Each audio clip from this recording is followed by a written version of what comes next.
ભાવનગરમાં ખેડૂતોને દિવસે વીજળી આપવાની માંગ થઈ રહી છે। તળાજાના ધારાસભ્ય ગૌતમ ચૌહાણે પત્ર લખ્યો છે। ઉર્જા મંત્રીને ઉદ્દેશીને આ પત્ર લખવામાં આવ્યો છે અને કહેવામાં આવ્યું છે કે દિવસે ખેડૂતોને વીજળી આપવામાં આવે।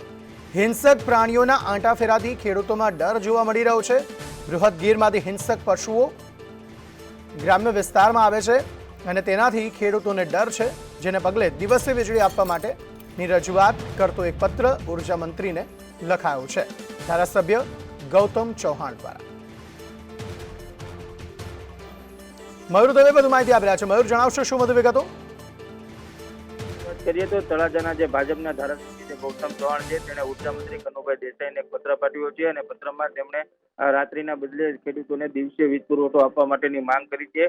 કારણ કે તળાજા તાલુકો જે છે તે બૃહદ ગીર વિસ્તારમાંથી આવતો હોય છે, ત્યારે તેમાં હિંસક પ્રાણીઓના કારણે ખેડૂતોને રાત્રિના સમયે વીજ પુરવઠો મળતો હોવાથી ખેડૂતોને રાત્રિના સમયે વાડીઓમાં જતા હોવાથી હિંસક પ્રાણીઓના કારણે તેમને ભય ઉભો થઈ રહ્યો છે। ત્યારે તળાજા તાલુકામાં રાત્રિના બદલે ખેડૂતોને દિવસે વીજ પુરવઠો આપવા માટેની માંગ છે તે ધારાસભ્ય દ્વારા કરવામાં આવી રહી છે। રાત્રિના સમયે હિંસક પ્રાણીઓના આટાફેરાને કારણે ખેડૂતો વાડી વિસ્તારમાં નથી જઈ શકતા, જ્યારે જે ધારાસભ્ય છે ગૌતમ ચૌહાણ છે તેમણે જે ઉર્જા મંત્રી છે તેમને પત્ર પાઠવીને દિવસે વીજ પુરવઠો આપવા માટેની રજૂઆત છે તે કરી છે। અંકિત, આભાર સમગ્ર માહિતી આપવા માટે।